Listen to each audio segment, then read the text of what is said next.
Now available for the first time on Google Play, The Man Crisis. Learn why so many men are falling apart in an increasingly gynocentric world in The Man Crisis. Get your copy on Google Play today.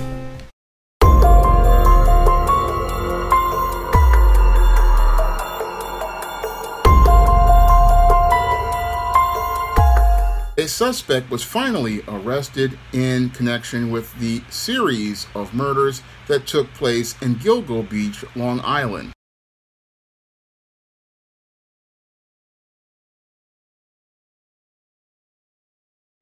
Fresh eyes on this case and the resiliency of our investigators allowed us to identify Rex Heuermann. We continue to follow breaking news right now at 5:30. A man arrested and charged in the Gilgo Beach murders. Tonight, the stunning details on the suspect, and we talk with the former Suffolk County Police Commissioner about the case that went cold for more than a decade. Welcome back. I'm Christine Johnson. And I'm Dick Brennan. Indeed, Christine, a major break in this case that's been 13 years in the making. Police have arrested Rex Heuermann of Massapequa Park. And he was arraigned this afternoon, charged with 3 counts of first-degree murder and also 3 counts of second-degree murder. CBS 2's Naveen Dhaliwal continues our team coverage. She's live from Yaphank. Naveen. Now, Christine, 13 years in the making, and investigators are confident that they have this guy. It was back in March of 2022 when Rex Heuermann was first identified as a suspect. And that's after investigators looked into a database and saw similarities of the evidence that linked to him. Heuermann is accused of killing 3 of the Gilgo Beach victims found back in 2010. The 4th, well, he remains a suspect in that one. Today, investigators outlined how they got him. They first discovered a first-generation Chevrolet Avalanche that was registered to Heuermann back in 2010.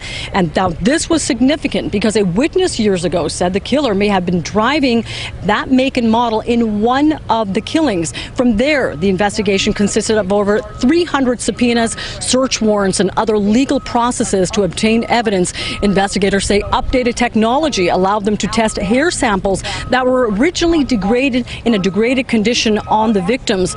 And they found they then followed him as well to get abandoned DNA samples. And here is the big one. Investigators looked at cell phone towers and compared locations of the victims and suspects' phones, and there was a parallel on the locations and the times these females were killed. Officials say Heuermann used burner phones to lure his victims and then would get rid of the burner phones, and he had used 7 of them in total. He got a cell phone and a burner phone, which is prepaid and anonymous. And for each of the murders, he got an individual burner phone, and he used that to communicate with the victims. Then shortly after the death of the victims, he then would get rid of the burner phone. And right now, the 59-year-old has been charged in 3 of the murders and remains a prime suspect in the 4th murder. Today, investigators say there is a lot more work to be done. And that case, well, we'll see what happens. We're live in Yaphank. Naveen Dhaliwal, CBS 2 News. All right, Naveen, thanks very much. Now, according to police, they were able to finally find a suspect in connection with the Gilgo Beach serial murders. And police were allegedly able to find a suspect in connection with the Gilgo Beach serial murders after finding DNA that connected the suspect from a pizza that was left at the scene, and also were able to trace records back to burner phones that were connected to the alleged suspect, 59-year-old Rex Heuermann. Now, according to police, they were able to put together a case against 59-year-old Rex Heuermann after finding this evidence after 13 years. And after 13 years, they were finally able to arrest Rex Heuermann in connection with the deaths of 3 prostitutes that were found dead on Gilgo Beach in 2010. Now, the police are seeing the alleged actions of Rex Heuermann as an isolated and disturbing incident, but when I take a critical examination of the alleged behavior of Rex Heuermann, it fits the pattern and profile for beta males that I talk about in my book, The Man Crisis. And when I take a critical look at the alleged actions of Rex Heuermann and his background, it definitely fits the chapters I talk about in The Man Crisis about the sexual frustration of the beta male and the sexual deviancy of the beta male, because with most beta males, they do not live in the real world. No, most beta males live in what I call a rose-colored reality, and while that world looks and feels like our world, their perception of the world from that rose-colored perception is completely distorted. And from that distorted perception, most beta males just don't see the world the way we do. And because these men have a lot of issues such as sexual shame and insecurities about their masculinity, the only place they feel safe in that rose-colored reality about expressing their natural masculinity and their natural sexuality is a place I call the secret world. Now, the secret world is a place that beta males go in order to feel a sense of power, because most beta males feel powerless about their own natural masculinity and natural sexuality, and because they don't feel secure about expressing their masculinity and sexuality in public, what they do is express it in a secret place where they don't wind up messing up their life in the real world. And what this causes a beta male to do is have a double life. So what most beta males will do is they will have a world where they can be this clean-cut professional on the outside, but then they'll have a secret place where they can go out here and be the naturally masculine and sexual individual they want to be. And this is how they keep their world smooth, where they have no problems, conflicts, or obstacles, because they're living two separate lives.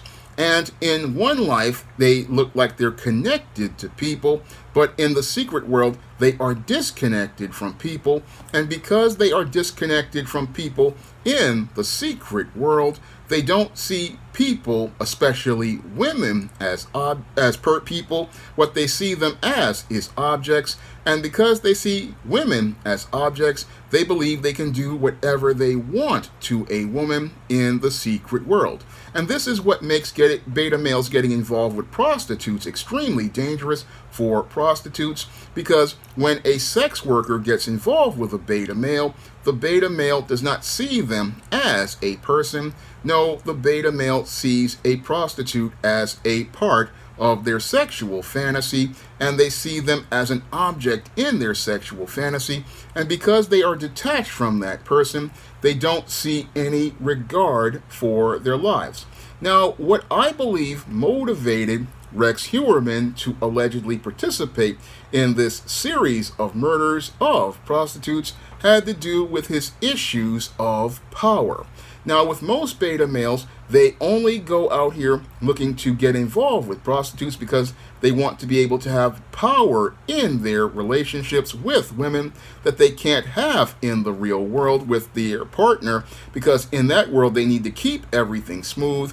But in this world, they want to have power, and they want to be able to take control by saying they can have power over somebody's life. So what the beta male does with the prostitute is they want to have ultimate power over a woman's life to the point where they want to do harm to them. So this is why many beta males will go out here and target prostitutes as related to this type of taking their life, because it's not about sexual pleasure, it's about power. And it's about finding somebody who you can go out here and take power over, because you see their life as having no value whatsoever. And that's possibly what motivated, again, Rex Heuermann to participate in this series of murders, because he was frustrated about the state of his life. Because while he was out here and he had this architectural business and was a success in the beginning, but was starting to struggle in debt, what happened is he was feeling powerless about his middle-class life and it not going the way he wanted it to go. And because he felt powerless about dealing with people in the real world, he took his power by going out here and participating in sexual violence. Because this is what beta males do. Again, they always correlate sex with power and correlate sex with power and violence. And I believe he went and targeted these prostitutes to take their lives because he was feeling powerless about his home. He was feeling powerless about his financial situation because he had a lot of debt as related to taxes. He had a lot of issues as related to lawsuits. And because life wasn't going his way, he wanted to hurt someone. And since he could not hurt people in authority and mess up his smooth world, he sought to hurt people in the secret world.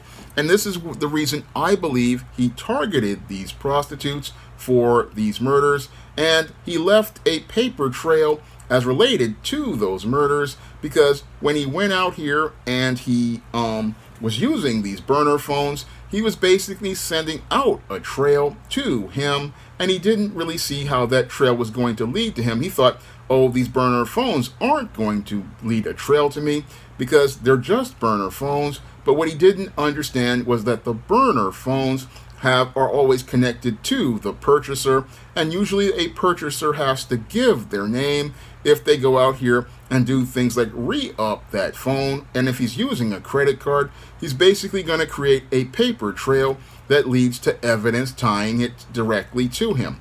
Now, that was part of the evidence that connected Rex Heuermann allegedly with the murders of these three women.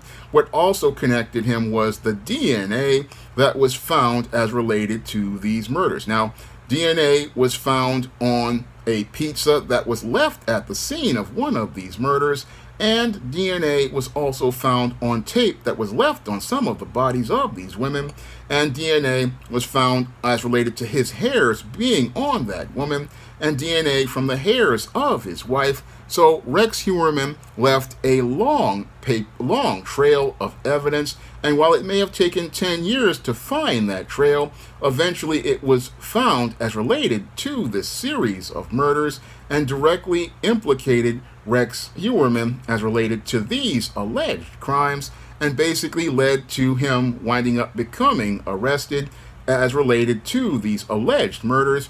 But when I look at these murders, again, these murders are a textbook example of beta male behavior, because beta males oftentimes, again, because they feel powerless about life in the real world, they feel frustrated about not getting the success that they wanted. They oftentimes feel angry and are simmering and seething in anger about the state of their lives. What they do, because they feel powerless, is look for others to take power over. And with this beta male, he looked to take power over sex workers, and he looked to go out here and take their lives because he thought that their lives were worthless. And again, this is the type of detached frame of thinking that beta males have as related to people, especially women. And because they have this feeling about women, that's what, again, makes these men extremely dangerous for sex workers and prostitutes to get involved with, because these men are disconnected, these men are detached, and they only see people as objects as related to their twisted fantasies that in their rose-colored reality. And in order to keep their world smooth, they will go out here and go to the extremes of taking a woman's life and then looking to hide the evidence and go on with their lives. And that's what allegedly Rex Heuermann did. He just, after taking these women's lives, allegedly, he went out here looking to just go on with his life like nothing absolutely happened, because everything that happened in the secret world, and to him, everything that happened in the secret world stayed in the secret world and never happens in the real world. And again, that's the scary part about dealing with beta males. You don't know if you're in his smooth world, which is real, or his secret world where he's participating in all of this deviancy. You don't know where you're at, because where you're at could lead to you possibly where your life is in jeopardy, because this guy, if he's in the secret world, or his world are starting to collide, in order to make his world smooth, he will go to extremes, even participate in murder, because he doesn't want to deal with conflicts, problems, or obstacles disrupting his life. And Rex Heuermann, being a New York City architect who was working towards being a success, a so-called success, and he was really looking to try to keep his world from being destroyed, but his world eventually wound up getting destroyed because eventually all of the evidence started to point to him, and as all of the evidence pointed to him, it led to his world basically falling apart. And now he's going to go, being a struggling architect who was struggling with debt, to a guy who, if he is convicted, struggling with life in prison. And as he possibly struggles with life in prison, he's going to have to deal with the COs, and he's also going to have to deal with Bubba, Tiny, Roscoe, Big Dave, Melvin, Rodney, and Mr. Sprinkles, as they look to go out here and turn that tight end into a wide receiver, as they trade him for Little Debbie snack cakes, ramen noodles, packets of Crystal Light, packets of Taster's Choice coffee, peppermint balls, 6-pack Oreo cookies, off-brand Oreo cookies, off-brand lemon cookies, Fritos chips, snack pack puddings. I mean, he's looking at life in prison, where he's going to be turned out as they turn him from a tight end to a wide receiver. And this is where beta males again wind up, because they don't really understand that in our society, you may think you may wind up in having your little secret world, but eventually evidence is going to connect you to your crimes. And as evidence connects you to those crimes, what's going to happen is your world is going to be upturned, and eventually you're going to wind up in prison. And that's what happens to beta males who go out here and participate in these crimes. But the big problem with most of these beta males is that we have had these types of men in crisis for years. And what's really scary is that this guy is just one part of the problem. Again, people look at the heinousness of this crime, but they're not looking at the reason why we have so many of these crimes. And the reason why we have so many of these crimes is because of the way we raise boys to become men, and the way we raise boys to become men here in America. The reason why we see so many of these kinds of cases happening more and more frequently is because many boys never had a father to give them any sort of structure or any sort of order. There was no, these boys were never taught to respect male authority or male authority figures. And again, because these boys learned dysfunctional ways to become men, what happened is these guys wind up growing on the road to becoming a man in crisis. And as they grow up to become men in crisis, these men become ticking time bombs that most people don't know is around. And what's even worse today is that in the days of this COVID-19 pandemic aftermath, we are seeing these time bombs turn into landmines, and these landmines are exploding all across the country. And this guy is another textbook example of another ticking time bomb that has become a landmine, and a landmine that has exploded and become a man in crisis. Now, if you want to learn more about what leads to beta males becoming dysfunctional and extremely violent and depraved like this, then you need to pick up my book, The Man Crisis, on Amazon.com in paperback and Kindle format. You can also find The Man Crisis at other online booksellers like Smashwords, the iBookstore, Google Play, and Barnes & Noble. And if you want to see me do more videos about men in crisis, you can send a donation to the Patreon, the PayPal, or the Cash App by clicking the links in the description box. That's all I have to say for this video. You can comment, rate, and subscribe. Now available in paperback. From the author of the critically acclaimed book, The Man Crisis, comes The Woman Crisis. Learn why so many women have become lost in their quest to have it all in The Woman Crisis. Get your copy of The Woman Crisis in paperback at Amazon.com and online booksellers today. Support Black-owned and Black-operated digital broadcast media. www.niceradionetwork.com. Nice Radio Network, broadcasting 24 hours a day, 7 days a week.